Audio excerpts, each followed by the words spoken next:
Meet Luisa. She's an office clerk in a company. Though having to work in an office, that doesn't necessarily mean that she has a lot of money. This is the case. Luisa has 4 siblings, 2-year-old twins, one who is currently a grade school student, and the other one has a disability. Among them, Luisa is the eldest in the family.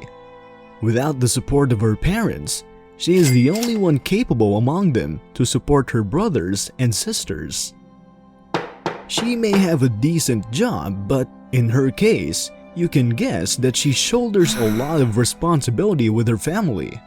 That is when she was forced to get into debt. She got into debt with different lending institutions like banks, credit cooperatives, of course, from friends and neighbors. And this is where the problem lies.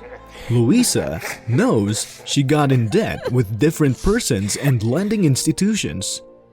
Luisa, looking at her siblings, suddenly remembered a family who got heavily in debt, and when the family was unable to pay, their house was taken by the institution they got in debt because it was used as collateral.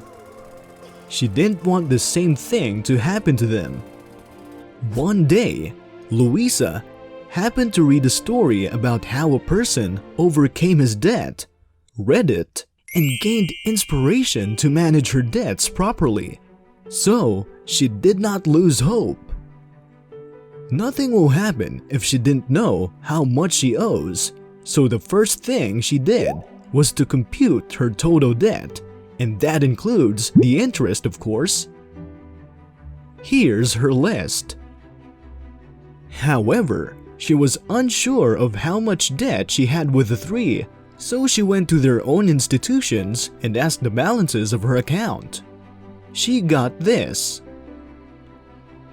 Fortunately, Luisa's neighbor and her friend are not ruthless enough to put any interest on the borrowed money, so it's all good.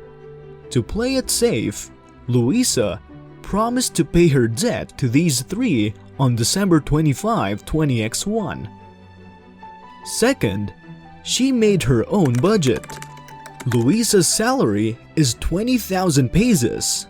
The problem is, she could not only allocate her budget in paying off her debts. She has her siblings to take care of too. Her budget consists of, on the month of October, if Luisa had followed her budget correctly, she could have saved 980 pesos derived from deducting her net salary of 20,000 pesos from the budgeted expenses.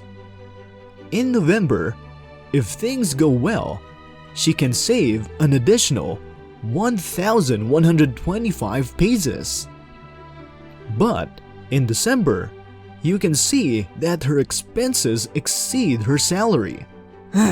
That's to be expected. Oh, so that is why she plans to pay her friends and neighbor in December. So witty.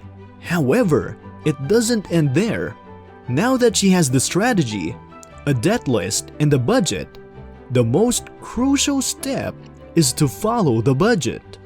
Luisa must know their needs and wants. Luisa is fond of buying branded shoes and clothing, but for the sake of her family, she pushed it away temporarily since these things are just wants. Notice that the needs like rent, food, utilities, transportation, and medication are all needed by her family, and these are needed for them to survive. Needs versus wants? Problem solved, since Luisa can distinguish it apart. The hard part is following the budget she made and make sure she pays her bills on time. This is up to Luisa if she can pay her bills on time. Imagine yourself as Luisa. What would you do to stick to your budget? And how would you make sure you can pay on time? In Luisa's case, she set an alarm on her mobile phone 5 days before the due date of her debt. If possible, she immediately pays it without waiting for the due date to come.